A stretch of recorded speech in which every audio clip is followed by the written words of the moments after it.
প্রিয় ভাইয়ারা আমার, আজ থেকে তওবা করেন, আল্লাহর দিকে ফিরে আসেন।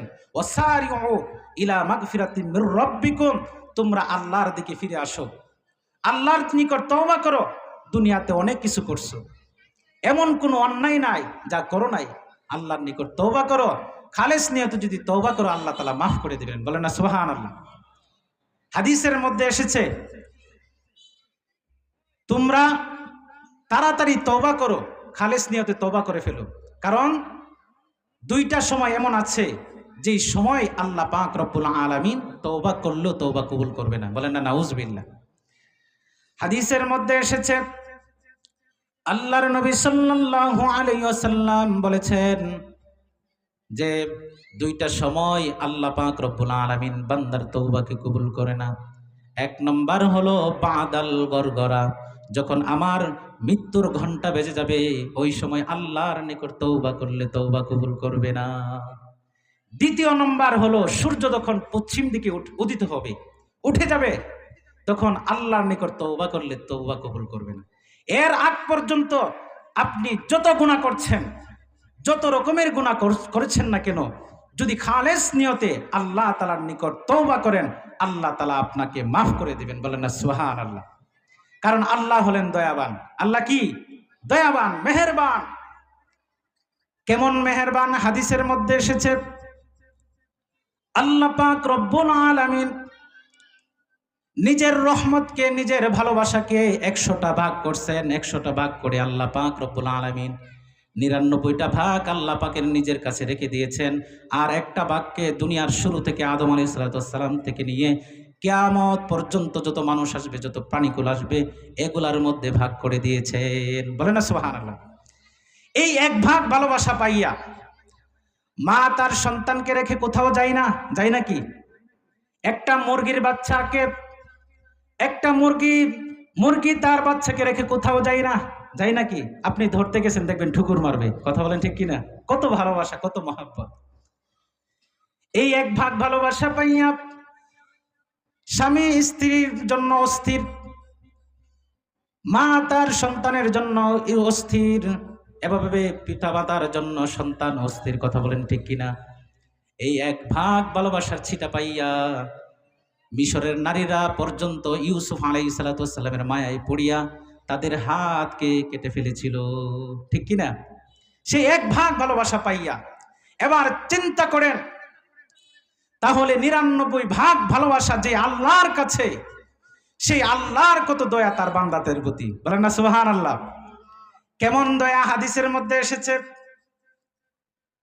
যে আপনি দুনিয়ার বুকে আল্লাহ পাক রব্বুল আলামিন বান্দা বানাইছেন, দুনিয়ার বুকে আল্লাহ পাক রব্বুল আলামিন পিতামাতাও বানাইছেন। পিতামাতার প্রতি, পিতামাতার অন্তরে সন্তানের জন্য ভালোবাসা আছে না নাই? আছে না? সবচেয়ে এই দুনিয়ার বুকে পিতামাতা হলো সন্তানের জন্য কল্যাণকামী, সব সময় কল্যাণ চায়। কিন্তু আপনি লক্ষ্য করে দেখবেন, মার সাথে যদি, বাবা মার সাথে যদি আপনি কোনো অপরাধ করেন, অপরাধ করার পর তারা কোনোদিন এই কথা বলে ডাকবে না, আয় বাবা আয়, অপরাধ করেছো, আসো আমার কাছে আসো, আমি তোমাকে ক্ষমা করব, এই কথা কখনো বলে না। কিন্তু আল্লাহ পাক রব্বুল আলামিন এত মায়াবান, এত মেহেরবান, এত দয়াবান যে আপনি অন্যায় করেছেন, চুরি করেছেন, ডাকাতি করেছেন, চাঁদাবাজি করেছেন, ঘুষ খেয়েছেন, আপনি জিনা করেছেন, যত রকমের অন্যায় করেছেন না কেন, কিন্তু আল্লাহ পাক রব্বুল আলামিন এত দয়াবান যে আল্লাহ তাআলা ওই বান্দাকে ডাক দেয়। ডাক দিয়া বলে, ও বান্দা আয় আয়, আমার দিকে ফিরে আয়। জিনা করেছো তো কি হয়েছে, আসো আমার কাছে আসো, আমি তোমাকে ক্ষমা করে দিব। বলে না সুবহানাল্লাহ। চুরি করেছো, ডাকাতি করেছো, ঘুষ খেয়েছো, মানুষের উপর জুলুম করেছো, আয় বান্দা আমার কাছে আয়, একবার আমার নিকট তওবার মতো তওবা কর, আমি তোর জিন্দেগীর গুনাহগুলোকে মাফ করে দিব। সুবহানাল্লাহ বলেন না? এই জন্য আল্লাহর কাছে ফিরে আসা চাই। হাদিসের মধ্যে এসেছে আল্লাহ তাআলার নিকট 2টা ফোঁটা বেশি, সবচেয়ে বেশি প্রিয়। এক নম্বর ফোঁটা হলো শহীদের ময়দানে, জিহাদের ময়দানে যে রক্ত ফোঁটা আছে, এই ফোঁটাটা আল্লাহ তাআলার নিকট সবচেয়ে বেশি প্রিয়। আর একটা ফোঁটা হলো যে গুনাহগার যে সমস্ত বান্দা আছে, লজ্জিত হইয়া যখন আল্লাহ তাআলার নিকট এক ফোঁটা পানি ঝরায়, ওই ফোঁটাটা আল্লাহ তাআলার নিকট সবচেয়ে বেশি প্রিয়। সুবহানাল্লাহ বলেন না?